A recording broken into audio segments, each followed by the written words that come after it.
Taib, bismillahirrahmanirrahim. Assalamualaikum warahmatullahi wabarakatuh. Innal hamdalillah nahmaduhu wa nasta'inuhu wa nastaghfiruh wa na'udzu billahi min shururi anfusina wa min sayyiati a'malina. May yahdihillahu fala mudilla lahu wa may yudlil fala hadiyalah. Wa asyhadu an la ilaha illallah wa asyhadu anna Muhammadan abduhu wa rasuluhu la nabiyya ba'da. Allahumma salli wa sallim wa barik wa annim ala nabiyyina Muhammad wa ala alihi wa sahbihi wa man sara ala nahjihi wa man jahada bi jihadihi wa ihtada bi hadihi wa istanna bi sunnatihi wa tamassaka biha ila yaumil mi'ad, amma ba'd. Ya ayyuhalladzina amanu taqullaha haqqa tuqatih wa la tamutunna illa wa antum muslimun. Ya ayyuhan nasu taqu rabbakumul ladzi khalaqakum min nafsin wahidah wa khalaqa minha zawjaha وبث منهما رجالا كثيرا ونساء واتقوا الله الذي تساءلون به والأرحام إن الله كان عليكم رقيبا. يا أيها الذين آمنوا اتقوا الله وقولوا قولا سديدا يصلح لكم أعمالكم ويغفر لكم ذنوبكم ومن يطع الله ورسوله فقد فاز فوزا عظيما، أما بعد. فإن أصدق الحديث كتاب الله وخير الهدي وخير الهدى هدى محمد صلى الله عليه وسلم wa syarral umuri muhdatsatuha fa inna kulla muhdatsatin bid'ah wa inna kulla bid'atin dhalalah wa kulla dhalalatin finnar, ay kama qala Rasulullah sallallahu alaihi wasallam, summa amma ba'd. Bapak-bapak, ibu-ibu sidang jamaah salat maghrib rahimani wa rahimakumullahu taala jami'a. Seperti biasa, sebelum kajian ini kita mulai, mari sejenak kita memanjatkan puji dan syukur kehadirat Allah Subhanahu wa taala, yang mana sampai pada sore hari yang sangat berbahagia ini Allah Subhanahu wa taala masih senantiasa memberikan kepada kita berbagai macam karunia dan kenikmatannya. Di antaranya nikmat kesehatan, nikmat kesempatan dan waktu luang, dan yang terbesar adalah nikmat Islam, nikmat iman, nikmat taufik, nikmat hidayah, nikmat sunnah serta nikmat tauhid. Sehingga dengan seluruh nikmat inilah kita sampai pada detik ini masih bisa melaksanakan berbagai macam bentuk ketaatan kepada Allah Subhanahu wa taala, masih bisa melaksanakan sunnah-sunnah Rasulullah sallallahu alaihi wasallam, dan yang terpenting kita sampai pada detik ini masih bisa melaksanakan berbagai macam kewajiban-kewajiban kita sebagai seorang muslim, sebagai seorang muslimah, di antaranya melaksanakan sholat maghrib secara berjamaah, alhamdulillah, lalu kemudian dilanjutkan dengan thalabul ilmi. Kemudian selanjutnya tak lupa pula salam dan salawat semoga senantiasa tercurahkan atas junjungan Nabiullah Muhammad sallallahu alaihi wasallam, Nabi yang telah membawa kita, Nabi yang telah mengeluarkan dan menuntun kita dari gelap dan pekatnya alam jahiliyah menuju kepada terangnya alam Islam yang sempurna.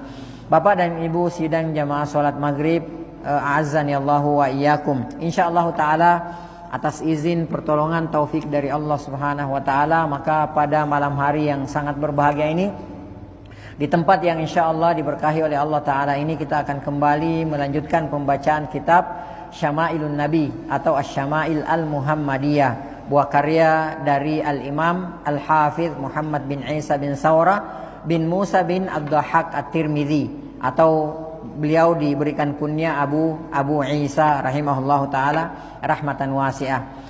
Dan insyaallah taala pada pertemuan kita pada malam hari ini adalah pertemuan yang ketiga kalau tidak salah, dan kita masih berada pada bab pertama, bab 1, karena di bab 1 ini banyak sekali hadis-hadis yang dibawakan oleh al-muallif, penulis rahimahullahu taala rahmatan wasi'ah, yang berkenaan dengan ciri fisik Rasulullah sallallahu alaihi wasallam.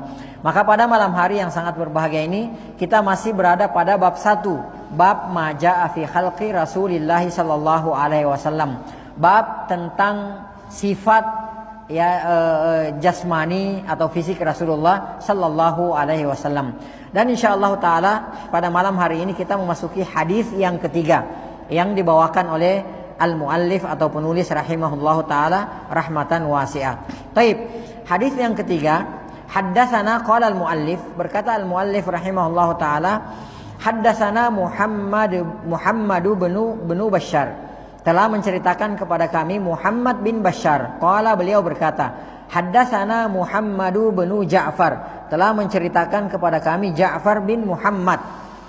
Haddatsana Syu'bah, telah menceritakan kami Syu'bah. an Abi Ishaq dari Abu Ishaq qala beliau berkata, Sami'tu Al-Barra bin Azib yaqul, aku pernah mendengarkan Al-Barra bin Azib radhiyallahu taala anhu.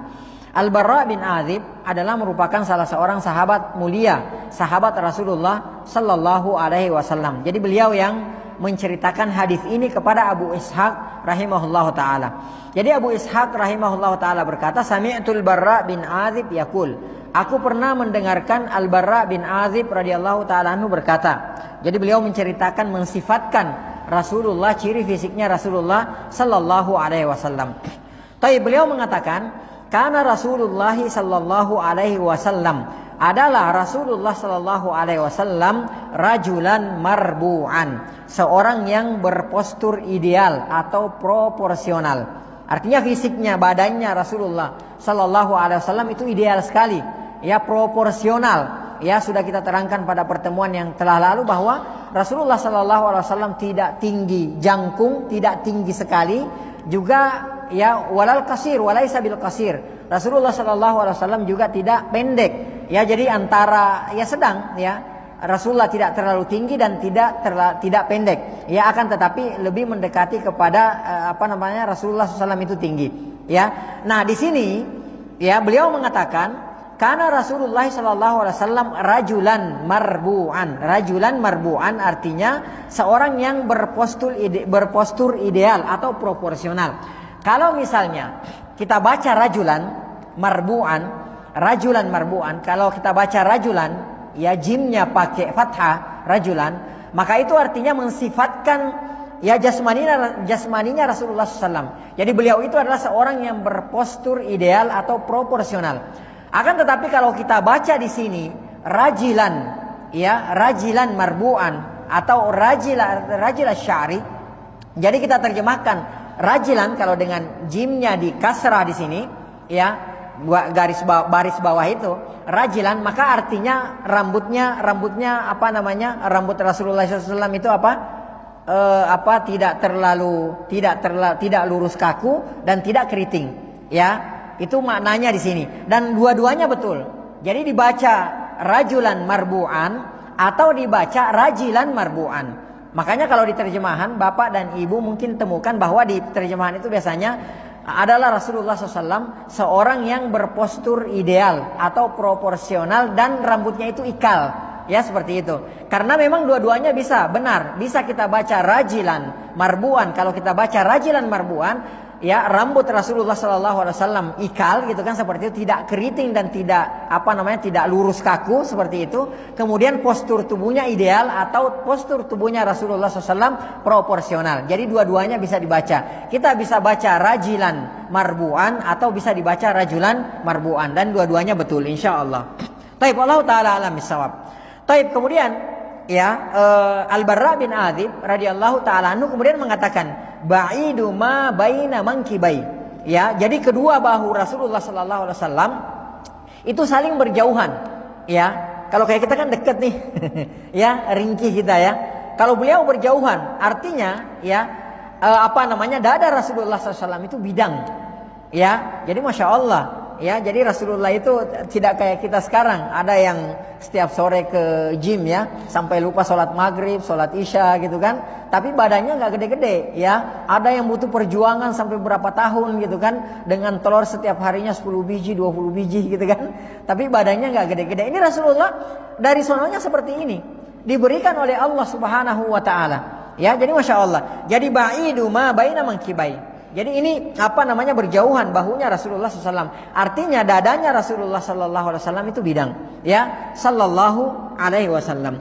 Kemudian ya beliau mengatakan azimal jummati ila syahmati udhunai. Ya, beliau sallallahu alaihi wasallam itu rambutnya lebat menutupi kedua daun telinganya. Jadi lebat rambutnya Rasulullah. Rambut Rasulullah itu panjang dan lebat. Ya, menutupi kedua telinga Rasulullah sallallahu alaihi wasallam. Taib, alaihi hullatun hamra'u. Rasulullah sallallahu alaihi wasallam itu mempunyai baju merah, yang apabila Rasulullah SAW memakai baju merah atau kain merah tersebut, kata Al-Barra bin Azib radhiyallahu taala anhu, ma ra'aitu syai'an qattu ahsana minhu. Ya, kata beliau, aku tidak pernah melihat orang yang lebih tampan dari beliau sallallahu alaihi wasallam. Ini membuktikan bahwa Rasulullah sallallahu alaihi wasallam ya, terkhususnya di umat ini adalah manusia yang paling tampan, manusia yang paling ganteng. Terjadi perbedaan di antara para ulama. Siapa yang lebih ganteng kira-kira? Siapa yang lebih tampan? Ya, siapa yang lebih indah wajahnya? Apakah Rasulullah sallallahu alaihi wasallam ataukah Nabi Yusuf alaihi salatu wassalam? Ini terjadi perbedaan pendapat di antara para ulama. Karena Rasulullah sallallahu alaihi wasallam itu beliau pernah ketika beliau Mi'raj, ya, Mi'raj, Isra dari Makkah ke Masjidil Aqsa, kemudian dari Masjidil Aqsa naik ke Sidratul Muntaha. Itu namanya Mi'raj, naik ke atas. Nah, Rasulullah SAW itu pernah menceritakan bahwa beliau Sallallahu Alaihi Wasallam itu bertemu dengan Nabi Yusuf alaihi salatu wassalam di atas langit sana. Ya, lalu kemudian Rasulullah SAW mengatakan bahwasanya Nabi Yusuf alaihi salatu wassalam itu ketampanan separuhnya dimiliki oleh Nabi Yusuf alaihi salatu wassalam. Jadi diberikan kepada Nabi Yusuf alaihi salatu wassalam separuhnya. Ya, separuhnya seluruh manusia dibagi-bagi. Bayangkan ya. Sampai sampai wanita itu tergila-gila kepada Nabi Yusuf alaihi salatu wassalam. Nah, dari hadis ini ya ada ulama yang mengatakan bahwa yang paling ganteng, manusia yang paling ganteng itu adalah siapa? Nabi Yusuf alaihi salatu wassalam, mengalahkan kegantengan, ketampanan Nabi kita sallallahu alaihi wasallam. Tapi ada yang berpendapat bahwa yang paling tampan itu adalah Rasulullah sallallahu alaihi wasallam. Jadi maksudnya hadis ini Rasulullah mengatakan bahwa ketampanannya diberikan separuh diberikan ke Nabi Yusuf, separuhnya lagi baru ke yang lain, tidak termasuk Rasulullah sallallahu alaihi wasallam. Ya, akan tetapi Syekhul Islam Ibnu Taimiyah rahimahullah taala berpendapat bahwa beliau menguatkan pendapat yang mengatakan bahwa orang yang paling ganteng itu, orang yang paling bagus wajahnya itu adalah Nabi Yusuf alaihi salatu wassalam. Ya, akan tetapi kalau dinilai dari kemuliaan, ya, dari semua nabi-nabi yang lainnya, Nabi Yusuf alaihi salatu wassalam adalah orang yang paling tampan, orang yang paling indah wajahnya. Akan tetapi dari segi kemuliaan, maka Nabi Ibrahim alaihi salatu wassalam, Nabi Ishak, Nabi Yakub, Nabi Isa, Nabi Musa, Nabi kita Nabi Muhammad sallallahu alaihi wasallam, itu beliau semua lebih mulia daripada Nabi Yusuf alaihi salatu wassalam. Ala kulli hal, bahwa para nabi dan rasul itu juga bertingkat-tingkat. Ya, derajatnya, keutamaannya, kemuliaannya bertingkat-tingkat. Dalam surah Al-Baqarah awal juz ketiga, Allah Subhanahu wa taala berfirman, "Tilkar rusulu faddalna ba'dahum 'ala ba'din." Itulah para rasul yang kami lebihkan sebagian yang lain dengan sebagian yang lainnya. Ya, jadi Allah Subhanahu wa taala melebihkan sebagian yang lain atas sebagian yang lainnya. Semua kita juga seperti itu. Di antara kita Allah lebihkan sebagian kita dengan sebagian yang lainnya. Seperti itulah. Dan dalam surah Al-Isra Allah Subhanahu wa taala mengatakan bahwa Allah Subhanahu wa taala melebihkan ya derajat para nabi yang lain dengan nabi yang lainnya. Wa ataina Dauda zabura, dan kami berikan kepada Daud alaihi salatu wassalam kitab Zabur. Ya, ikhwas sekalian yang semoga dirahmati oleh Allah Subhanahu wa taala. Jadi ini yang diceritakan oleh Al-Barra bin Azib radhiyallahu taala anhu ya kepada kita semua, bahwa Rasulullah sallallahu alaihi wasallam yang pertama, postur tubuh beliau sallallahu alaihi wasallam itu proporsional atau ideal, tidak terlalu pendek dan tidak terlalu tinggi. Akan tetapi postur tubuhnya Rasulullah SAW lebih kepada tinggi, akan tetapi tidak tinggi jangkung, ya, tidak tinggi jangkung. Jadi proporsional ideal, ya, tubuhnya Rasulullah sallallahu alaihi wasallam. Yang kedua, bahwa bahu, ya, atau dada beliau sallallahu alaihi wasallam itu bidang, ya. Jadi berjauhan antara bahu yang satu dengan bahu yang lainnya. Jadi ini menandakan bahwa Rasulullah, ya, dadanya itu bidang, kemudian Rasulullah tegap, ya, kemudian Rasulullah itu sallallahu alaihi wasallam gagah. Tapi yang ketiga, rambut beliau sallallahu alaihi wasallam itu ikal, ya. Jadi tidak keriting, ya, kemudian tidak lurus kaku. Ya, seperti itu rambutnya Rasulullah SAW. Kemudian Rasulullah SAW rambutnya itu lebat dan panjang sampai menyentuh ke bahunya Rasulullah SAW. Orang-orang dulu, ya, itu rambut mereka itu panjang-panjang, berbeda dengan kita sekarang. Ya, karena juga dari segi uruf, ya, dari segi uruf, ya, dari segi adat istiadat di tengah-tengah masyarakat kita, ya. Kalau misalnya masyarakat kita mereka terbiasa hidup dengan rambut yang pendek misalnya, ya maka itu yang kita ikuti. Ya akan tetapi kalau misalnya memang di masyarakat kita memang sudah terbiasa dengan rambut seperti itu, maka ya itu tidak masalah, itu lebih bagus lagi. Ya bahkan di beberapa daerah orang kalau mempunyai rambut yang panjang itu orang kadang-kadang negatif pikirannya seperti itu. Ya jadi tergantung uruf aja, ini tidak ada masalah. Ya, taib. Kemudian yang keempat, ya. Kemudian yang keempat di sini bahwa boleh memakai pakaian warna merah. Nah, tadi kita lihat bahwa kata Al-Bara bin Azib, ya ketika Rasulullah SAW memakai pakaiannya yang merah, yang warna merah, kainnya yang warna merah, saya tidak pernah dengan rambut beliau yang panjang sallallahu alaihi wasallam memakai baju merah, saya tidak pernah melihat manusia setampan itu. Ya, saya tidak pernah melihat manusia seindah itu, seganteng itu. Ketika Rasulullah SAW sudah memakai pakaiannya atau kainnya yang berwarna merah. Nah, dari sini ya nanti juga akan kita bahas bahwa boleh memakai pakaian atau kain yang berwarna merah. Ya, nah sekarang pertanyaannya, mungkin bapak dan ibu sekalian pernah dengar bahwa ternyata Rasulullah Sallallahu Alaihi Wasallam di lain kesempatan itu beliau Sallallahu Alaihi Wasallam melarang kita untuk mengenakan pakaian kain yang berwarna merah. Itu banyak hadisnya. Ya, nah sekarang pertanyaannya, lalu bagaimana caranya kita mengkompromikan atau menyatukan dengan hadis ya yang melarang memakai pakaian berwarna merah dengan kenyataannya, dengan perbuatan Rasulullah SAW yang mengenakan pakaian atau baju yang berwarna merah, sebagaimana yang diceritakan di hadis ini oleh Al-Bara bin Azib radhiyallahu taala anhu. Taib. Sebelumnya kita lihat dulu di antara hadis yang melarang memakai kain atau pakaian yang warna merah adalah sebagaimana diriwayatkan oleh Imam An-Nasai rahimahullahu taala. Kemudian juga dari Ali bin Abi Thalib radhiyallahu dari Ali radhiyallahu taala anhu, beliau berkata, ya, apa yang beliau katakan? Naha Rasulullah sallallahu alaihi wasallam khatamaz zahab. Rasulullah sallallahu alaihi wasallam itu melarang memakai ya cincin, ini untuk laki-laki ya. Rasulullah sallallahu alaihi wasallam melarang memakai cincin yang terbuat dari emas, ya, yang berbahan emas. Itu dilarang oleh Rasulullah sallallahu alaihi wasallam. Ini yang pertama. Yang kedua, wa anil qasi, al-qasi, ya, dan yang ketiga wa an al-mayathiril humar, ya, pakaian ya atau baju yang berwarna merah. Ya, jadi ada 3 di sini. Nah, juga Ibnu Abbas radhiyallahu taala anhu mengatakan, nuhitu anis tsaubil ahmar. Kata Ibnu Abbas radhiyallahu taala anhuma, aku dilarang, ya. Jadi kalau misalnya ada hadis yang mengatakan, para sahabat mengatakan nahana, ya, nuhina, kita dilarang, atau nuhitu, aku dilarang. Ini artinya yang melarang siapa?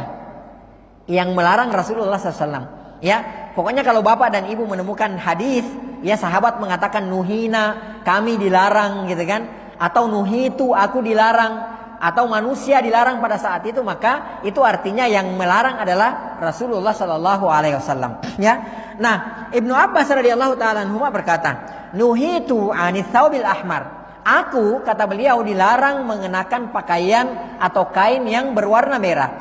Wa khatamaz zahab, dan cincin yang berbahan emas, cincin emas. Wa an akra'a wa ana raki'un. Dan aku dilarang membaca Al-Quran sementara saya dalam kondisi ruku. Ya, ini dilarang oleh Rasulullah Sallallahu Alaihi Wasallam. Nah sekarang, ya pertanyaannya, di hadis tadi dari Al-Bara bin Azib, dan ada lagi hadis-hadis yang lain yang melarang, yang senada dengan ini. Nah tadi di hadis Al-Bara bin Azib yang menceritakan kepada kita bahwa Rasulullah Sallallahu Alaihi Wasallam ketika memakai pakaiannya yang berwarna merah, ya, lalu kemudian rambut beliau panjang, saya nggak pernah melihat orang seganteng beliau Sallallahu Alaihi Wasallam, setampan seindah beliau Sallallahu Alaihi Wasallam. Ya, itu beliau ceritakan ya seperti itu. Nah, seolah-olah kalau kita lihat di sini, ya ada kontradiksi antara ya larangan Rasulullah SAW dengan perbuatannya Rasulullah Sallallahu Alaihi Wasallam itu sendiri. Ya, nah makanya di sini timbullah perbedaan atau perselisihan pendapat di antara para ulama. Ya, makanya ada ulama yang melarang secara mutlak pakaian yang berwarna merah atau kain yang berwarna merah. Ya, Ada yang melarang secara mutlak. Ada yang melarang hanya dalam kondisi-kondisi tertentu saja, ya. Nah, akan tetapi yang perlu kita perhatikan di sini, sebagaimana perkataannya Ibnul Qayyim rahimahullah taala, beliau mengatakan bahwasanya pakaian yang pertama, ini diantara pendapat ya, bahwa berkata Ibnul Qayyim rahimahullah taala bahwa pakaian, ya, kain yang dipakai oleh Rasulullah SAW itu adalah tenunan dari Yaman. Ya, jadi asalnya ditenun berasal dari Yaman.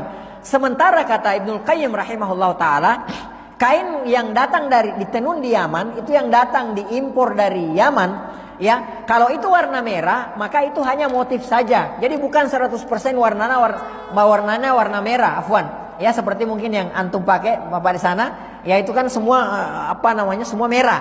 Nah, kalau tenunan dari Yaman itu enggak merah semuanya. Jadi enggak celupan merah semuanya. Akan tetapi itu motif, mungkin garisnya merah atau kotak-kotak merah dan semacamnya lah seperti itu, ya.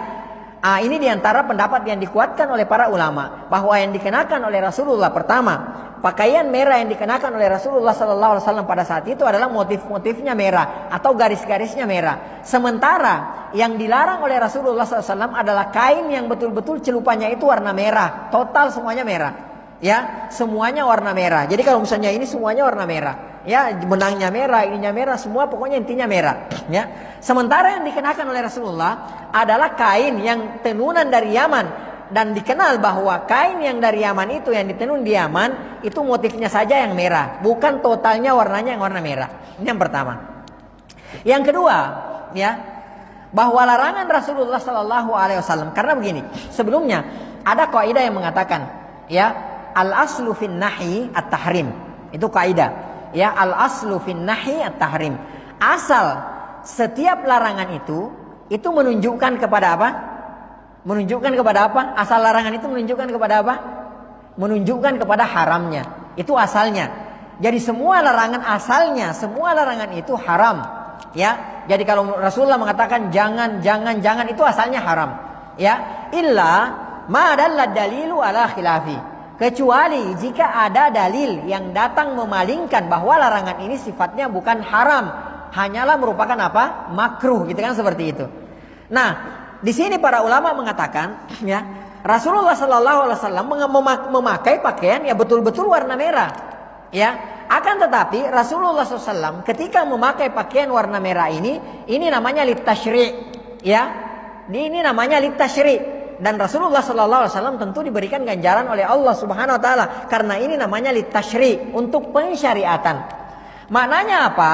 Maknanya adalah bahwa kaidahnya lagi bahwa ketika Rasulullah SAW melarang sesuatu, lalu kemudian ternyata di belakang hari Rasulullah SAW melakukan sesuatu yang dilarang tersebut, itu menandakan bahwa larangan tersebut la yadullu lit tahrim, tidak menunjukkan kepada apa? Keharamannya, akan tetapi menunjukkan apa? Lit tanzih, menunjukkan kepada hanya makruh saja.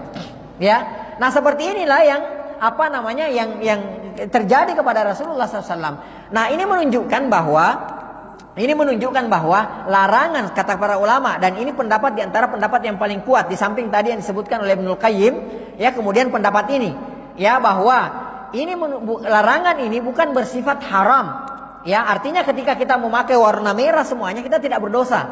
Ya, akan tetapi ini hanya makruh saja. Ya, larangan yang sifatnya makruh saja. Jadi bukan litahrim. Sekali lagi ini bukan litahrim, bukan larangan menunjukkan kepada keharamannya. Jadi tidak haram kita memakai pakaian warna merah yang semua warnanya itu warna merah. Ya, tidak larangannya bukan haram, akan tetapi ini menunjukkan kepada makruhnya, ya. Maka untuk berjaga-jaga, karena ada kaidah lagi yang mengatakan al khuruju minal khilafi mustahabbun, keluar dari perselisihan itu disunnahkan, ya, disyariatkan kita keluar dari perselisihan. Maka caranya bagaimana? Untuk berjaga-jaga, untuk lebih selamatnya, sebaiknya kita kalau punya baju merah total, maka nggak usah dipakai.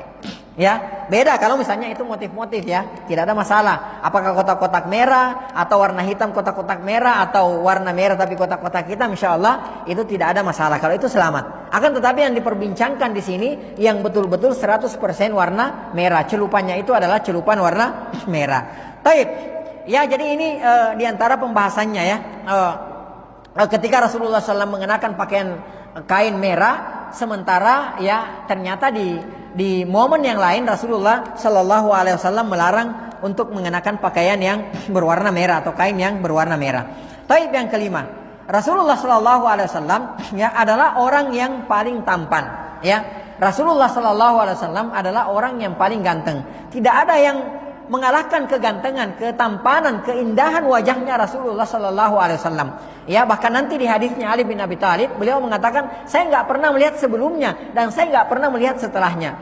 Ya, Ali radhiyallahu taala anhu akan nanti hidup ya lama setelah wafatnya Rasulullah Shallallahu Alaihi Wasallam, dan beliau mengatakan bahwa saya tidak pernah melihat orang yang seganteng Rasulullah Shallallahu Alaihi Wasallam. Itulah kenapa ya beda derajatnya orang-orang yang menjadi sahabat Rasulullah Sallallahu Alaihi Wasallam dengan orang yang tidak menjadi sahabat Rasulullah Sallallahu Alaihi Wasallam. Ya, karena kenapa? Yang disebut sebagai sahabat itu syaratnya apa? Ya, yang disebut sebagai sahabat Rasulullah syaratnya apa? Ada berapa syaratnya? Ya, ada 1, 2, 3, 4, 5. Ya, ada 3 syaratnya. Ya, ada yang pertama, orang itu harus bertemu dengan Rasulullah Shallallahu Alaihi Wasallam. Ya, taib. Kalau begitu Abu Lahab, Abu Jahal sahabat dong. Kan bertemu dengan Rasulullah. Masih ada syarat lainnya. Syarat yang kedua, dia harus beriman kepada Rasulullah Shallallahu Alaihi Wasallam. Ya, masih ada syaratnya satu lagi, mati di atas keimanannya. Ya, karena ternyata ada orang yang bertemu dengan Rasulullah Shallallahu Alaihi Wasallam, beriman kepada Rasulullah Shallallahu Alaihi Wasallam, akan tetapi di akhir hayatnya dia murtad. Ya, dia murtad, dia keluar dari agama Islam. Ini dia bukan sahabat. Ya, bukan dikategorikan sebagai seorang sahabat. Nah, kalau misalnya dia murtad, misal ya seperti salah seorang nabi palsu di zamannya Abu Bakar. Ya, ada seorang tokoh yang mengaku seorang nabi, ya, kemudian diperangi oleh Abu Bakar, kala akhirnya dia taubat, maka dia juga termasuk sahabat. Ya. Nah, kemuliaannya para sahabat itu adalah karena mereka bertemu dengan Rasulullah Sallallahu Alaihi Wasallam, ya, beriman dengan Rasulullah SAW, meninggal di atas keimanannya terhadap Allah dan Rasulnya. Ini keutamaannya mereka. Ya, makanya Allah Subhanahu wa Rasulullah Sallallahu Alaihi Wasallam bersabda, khairul quruni qarni, sebaik-baik masa, sebaik-baik zaman adalah zamanku, adalah sahabat yang pertama. Tsummal ladzina yalunahum, kemudian orang-orang setelah mereka, yaitu tabi'in. Ya, kemudian yang ketiga, tsummal ladzina yalunahum, kemudian setelah mereka, ya, yaitu atba'ut tabi'in. Jadi yang generasi yang paling mulia adalah sahabat, ya. Kemudian yang kedua adalah tabi'in, muridnya para sahabat. Kemudian yang ketiga adalah muridnya para tabi'in, atba'ut tabi'in. Ini 3 generasi yang dijamin oleh Allah Subhanahu wa taala dan Rasulnya, ya. Dan generasi yang terbaik di umat ini, manusia yang terbaik di umat ini adalah sahabatnya Rasulullah SAW. Ya, kita nggak bisa sampai ke level mereka. Kita nggak bisa mencapai puncak kita nggak bakal bisa sampai ke level para sahabat radhiyallahu taala anhum ajma'in. Kata Rasulullah Sallallahu Alaihi Wasallam, la tasubbu ashabi, jangan sekali-sekali kalian mencela sahabatku. Rasulullah mengatakan sabdanya ini kepada sahabat yang lain, kepada sahabat yang belakangan masuk Islam. Berkenaan dengan ada salah seorang sahabat yang belakangan masuk Islam mencela salah seorang sahabat yang sudah duluan masuk Islam. Apa kata Rasulullah SAW? La tasubbu ashabi, jangan sekali-sekali kalian mencoba mencela para sahabatku. Karena kenapa kata Rasulullah SAW?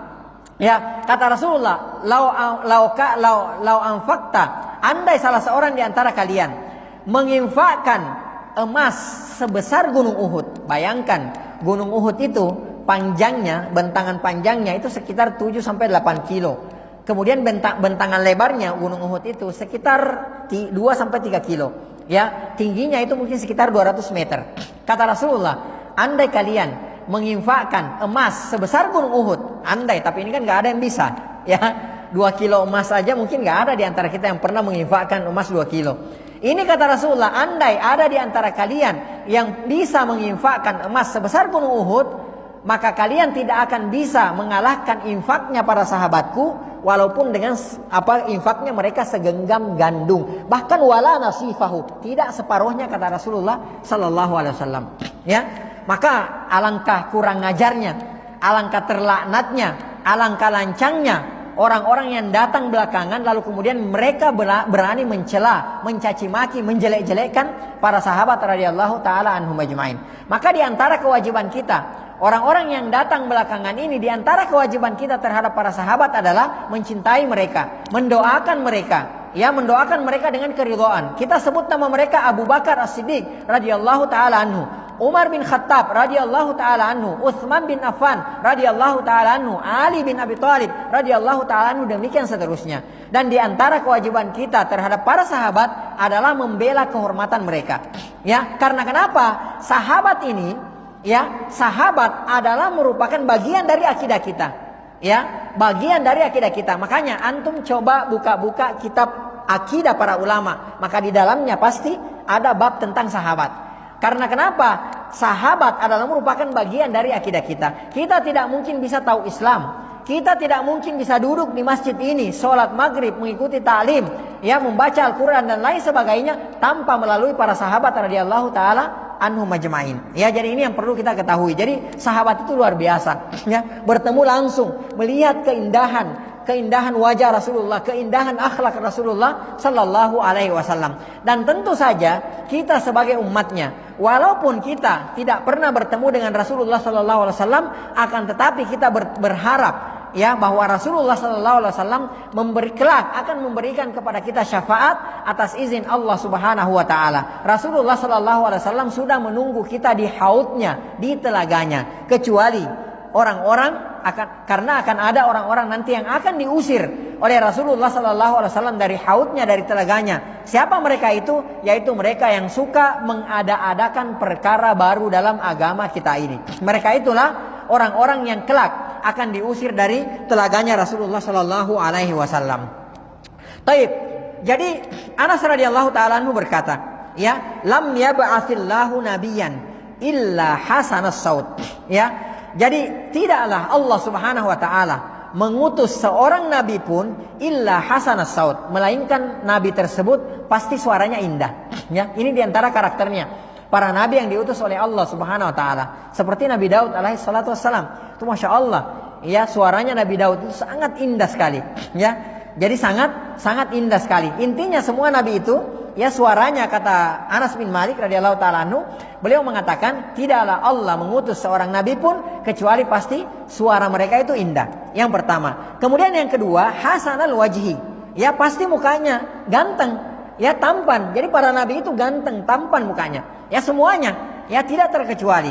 Wa kana nabiyukum sallallahu alaihi wasallam. Perhatikan, kata Anas bin Malik radhiyallahu taala anhu, dan adalah nabi kalian, nabi kita yang mulia, Nabi Muhammad sallallahu alaihi wasallam, ahsanahum wajhan wa ahsanahum sauta. Ya. Jadi Rasulullah sallallahu alaihi wasallam adalah nabi yang paling yang paling tampan, yang paling indah wajahnya, wa ahsanahum sauta, dan paling bagus suaranya. Ini juga salah satu dalil yang dijadikan dalil oleh para ulama yang mengatakan bahwa Nabi Muhammad sallallahu alaihi wasallam itu lebih tampan, lebih ganteng dari Nabi Yusuf alaihi salatu wassalam.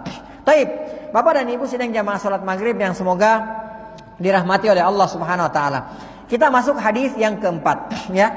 Haddatsana, qala al-muallif, berkata al-muallif rahimahullahu taala, haddatsana Mahmud bin Ghailan. Ya, Mahmud bin Ghailan telah menceritakan kepada kami. Haddatsana Waqi'un, telah menceritakan kepada kami al-Imam Waqi'. Ya, haddatsana Sufyan telah menceritakan kepada kami an Abi Ishaq, juga dari Abu Ishaq. Ya, anil Barra bin Azib, juga dari Barra bin Azib radhiyallahu taala anhu. Beliau mengatakan, ma ra'aitu min zilimmatin fi hullatin hamra'a. Aku belum pernah, kata beliau, aku belum pernah melihat orang yang berambut panjang dan ketika mengenakan pakaian berwarna merah, ahsana min Rasulillah sallallahu alaihi wasallam, yang lebih ganteng, lebih tampan, ya, lebih cakep dari Rasulullah sallallahu alaihi wasallam. Jadi Rasulullah sallallahu alaihi wasallam itu kalau sudah memakai baju warna pakaian beliau atau kain beliau yang warna merah, itu subhanallah, masya Allah, gantengnya luar biasa. Ya, sampai Al-Barra bin Azib mengatakan, saya nggak pernah melihat orang yang setampan Rasulullah SAW ketika beliau sudah mengenakan kainnya yang berwarna merah. Taib, kemudian beliau mengatakan lahu sya'run yadribu mankibaihi. Rasulullah rambutnya panjang sampai menyentuh kedua bahunya, ya. Jadi rambut Rasulullah panjang sampai di sini, ya, rambutnya Rasulullah sallallahu alaihi wasallam, ya. Kemudian Rasulullah sallallahu alaihi wasallam juga sudah kita ceritakan pada pertemuan yang telah lalu, ketika Rasulullah sallallahu alaihi wasallam meninggal dunia, maka di kepala, di rambut kepala dan di jenggotnya itu tidak lebih dari 20 helai yang beruban, ya. Jadi Masya Allah, jadi usia beliau ketika beliau sallallahu alaihi wasallam meninggal dunia itu sekitar 63 tahun. Jadi 63 tahun itu di rambut dan di jenggot beliau sallallahu alaihi wasallam itu tidak lebih dari 20 helai, ya. Kita sekarang Masya Allah, ada orang 25 tahun udah putih semua rambutnya, ya. Apalagi kalau sudah 50 tahun, ya. Akhirnya mau dimudah-mudahin disemir warna hitam nggak boleh, ya. Selain warna hitam insya Allah boleh, ya. Akan tetapi kalau warna hitam itu tidak boleh, dilarang oleh Rasulullah SAW. Silakan mau disemir warna coklat juga tidak ada masalah. Seperti ketika Fathu Makkah, Rasulullah Abu Bakar As-Siddiq radhiyallahu taala anhu membawa ayah beliau, ya, Abu Quhafa, dibawa ke hadapan Rasulullah dan rambutnya semua memutih, maka Rasulullah sallallahu alaihi wasallam memerintahkan kepada Abu Bakar As-Siddiq untuk menyemir, ya, rambut daripada ayah Abu Bakar As-Siddiq radhiyallahu taala anhuma. Taib, kemudian beliau mengatakan ba'idu ma bainal mankibain, ya, kedua bahunya beliau itu berjauhan, artinya dada beliau itu sallallahu alaihi wasallam itu bidang, ya. Laisa bil qasiri wala bit tawil, ya. Rasulullah sallallahu alaihi wasallam itu tidak pendek wala bit tawil, dan Rasulullah sallallahu alaihi wasallam tidak tinggi jangkung, ya. Rasulullah tidak pendek, ya, tidak terlalu tinggi, akan tetapi lebih kepada tinggi, akan tetapi tidak terlalu tinggi. Ini ciri khasnya Rasulullah sallallahu alaihi wasallam. Taib, Bapak dan Ibu sidang jamaah salat maghrib yang semoga dirahmati oleh Allah Subhanahu wa taala. Kita masuk hadis yang kelima. Haddatsana Muhammad bin Ismail, ya, Muhammad bin Ismail, ya, menceritakan kepada kami. Haddatsana Abu Nuaim. Abu Nuaim, ya, telah menceritakan kepada kami. Haddatsana Al-Mas'udi. Al-Mas'udi, ya, telah menceritakan kepada kami an Utsman bin Muslim bin Hurmuza, ya, dari Utsman bin Muslim bin Hurmuza, An-Nafi' bin Jubair, dari Nafi' bin Jubair, An-Nafi' bin Jubair bin Abi Mut'im, ya, dari Nafi' bin Jubair bin Abi Mut'im, an Ali bin Talib, an Ali bin Abi Talib, dari Ali bin Abi Talib radhiyallahu taala anhu qala, beliau berkata. Jadi yang menceritakan ini adalah Ali bin Abi Talib radhiyallahu taala anhu. Kita tahu, ya, Bapak dan Ibu sekalian, bahwa Ali bin Abi Talib radhiyallahu taala anhu pasca Rasulullah sallallahu alaihi wasallam menikah dengan, ya, ibunda kita Sayyidah Khadijah radhiyallahu taala anha, itu Ali bin Abi Thalib radhiyallahu taala anhu itu hidup di bawah asuhan Rasulullah sallallahu alaihi wasallam. Ketika pada saat itu Ali bin Abi Thalib masih kecil, masih kanak-kanak, ya. Karena Abu Thalib pamannya Rasulullah sallallahu alaihi wasallam, paman yang sangat dicintai oleh Rasulullah sallallahu alaihi wasallam, akan tetapi, ya, paman Rasulullah Abu Talib ini meninggal dalam keadaan kafir, ya, meninggal dalam keadaan musyrik. Makanya Abu Talib ini masuk neraka, ya. Kata Rasulullah sallallahu alaihi wasallam, laula ana, andai bukan karena saya, tentu atas izin Allah Subhanahu wa taala. Kata Rasulullah sallallahu alaihi wasallam, laula ana, andai bukan karena aku, kata Rasulullah, tentu saja atas izin Allah Subhanahu wa taala, lakana fid darkil asfali minan nar, maka Abu Talib itu berada di dasar neraka jahanam, ya. Akan tetapi karena syafaatnya Rasulullah, ya, atas izin Allah Subhanahu wa taala, maka Abu Talib, ya, merasakan azab neraka yang paling ringan, ya. Jadi dia diberikan oleh Allah Subhanahu wa taala azab yang paling ringan. Apa azab yang paling ringan itu? Azab yang paling ringan di neraka itu adalah ketika seorang hamba dipakaikan alas kaki dari neraka jahanam, ketika dia memakai sandal atau alas kaki tersebut, maka mendidihlah sampai ke otaknya kalmirjal, seperti mendidihnya sebuah kuali, ya. Dan azab yang paling ringan ini hanya dirasakan oleh satu orang, hanya diperuntukkan oleh satu orang. Siapa? Abu Talib, pamannya Rasulullah sallallahu alaihi wasallam. Wa na'udzubillahi min dzalik wa nas'alullah taala salamu wal afiyah. Kita tidak tahu kalau kita masuk ke neraka, dimasukkan oleh Allah Subhanahu wa taala ke dalam neraka, walaupun itu sesaat misalnya, wa na'udzubillahi min dzalik, ya, maka kita tidak pernah tahu seberat apa azab yang akan kita rasakan. Karena azab yang paling ringan, dan itu hanya untuk Abu Thalib, itu cuma satu itu. Ya, seorang hamba dipakaikan sandal dari api neraka, lalu kemudian setelah dia pakai sandal tersebut, mendidihlah sampai ke otaknya seperti mendidihnya sebuah kuali. Ya, wa nas'alullah taala assalamu alafiyah. Nah, Abu Thalib, ya, yang dulu membela Rasulullah siang dan malam, membela Rasulullah dari orang-orang kafir Quraisy lainnya, kemudian membela dakwah Rasulullah Sallallahu Alaihi Wasallam. Ya, nah akhirnya Rasulullah SAW di antara balas budinya beliau kepada Abu Thalib adalah dengan mengambil anaknya, yaitu Ali bin Abi Thalib, yang masih kecil pada saat itu. Nah, Ali radhiyallahu taala anhu, beliau adalah sahabat yang hidup di bawah asuhan Rasulullah SAW sejak kecil. Makanya orang pertama dari anak-anak yang masuk ke dalam Islam adalah Ali bin Abi Thalib radhiyallahu taala anhu. Ya, jadi yang pertama kali masuk Islam dari kalangan anak kecil yaitu Ali bin Abi Thalib. Ya, beliau tidak pernah menyembah berhala. Ya, beliau tidak pernah melakukan perbuatan-perbuatan buruk yang dilakukan oleh orang-orang jahiliyah pada saat itu. Karena kenapa? Beliau hidup di bawah asuhan Rasulullah Sallallahu Alaihi Wasallam. Dan tentu saja banyak keutamaan Ali bin Abi Thalib. Ya, dan diantaranya yang masyhur, Rasulullah Sallallahu Alaihi Wasallam pernah bersabda, ya, bahwa man abghada aliyan faqad abghadani. Kata Rasulullah sallallahu alaihi wasallam, siapa yang membenci Ali bin Abi Thalib radhiyallahu taala anhu faqad abghadani, maka sungguh dia telah membenci aku. Kata Rasulullah sallallahu alaihi wasallam, wa man ahabba aliyan, siapa yang mencintai Ali faqad ahabbani, maka sungguh dia telah mencintai aku. Kata Rasulullah sallallahu alaihi wasallam. Rasulullah sallallahu alaihi wasallam mengatakan, ya, Alium minni, Ali bagian dari aku, wa ana minhu, dan aku bagian dari Ali bin Abi Thalib radhiyallahu taala anhu. Rasulullah sallallahu alaihi wasallam juga pernah mengatakan, Abu Bakar fil jannah, wa Umar fil jannah, wa Utsman fil jannah, wa Ali fil jannah, wa Talha fil jannah, wa Zubair fil jannah, wa Abdurrahman bin Auf fil jannah, wa Sa'ad bin Abi Waqqas fil jannah, wa Abdurrahman bin Auf fil jannah. Kemudian Said bin Zaid fil jannah. Kemudian Abu Ubaidah bin Jarrah fil jannah. 10 sahabat yang dijamin surga, dan diantaranya adalah Ali bin Abi Thalib radhiyallahu taala anhu. Jadi banyak keutamaannya beliau. Beliau tahu persis fisiknya Rasulullah sallallahu alaihi wasallam karena beliau hidup sejak kecil dengan Rasulullah sallallahu alaihi wasallam. Bahkan banyak sifat-sifatnya Rasulullah sallallahu alaihi wasallam yang diwarisi, yang diikuti oleh Ali bin Abi Thalib radhiyallahu taala anhu. Di antaranya adalah sifat keberaniannya Ali bin Abi Thalib radhiyallahu taala anhu, dan tidak usah kita ceritakan ya keberaniannya beliau, ya, dan banyak momen di antaranya ketika Rasulullah sallallahu alaihi wasallam hendak hijrah. Akan tetapi karena waktunya sempit, kita tidak masuk ke bab itu. Taib, yang meriwayatkan hadis ini yang menceritakan kepada kita adalah Ali bin Abi Thalib radhiyallahu taala anhu. Beliau mengatakan, lam yakun Rasulullah sallallahu alaihi wasallam ya bit tawili wala bil qasir. Kata Rasulullah, kata Ali bin Abi Thalib radhiyallahu taala anhu, lam yakum Rasulullah sallallahu alaihi wasallam bit tawil wala bil qasir.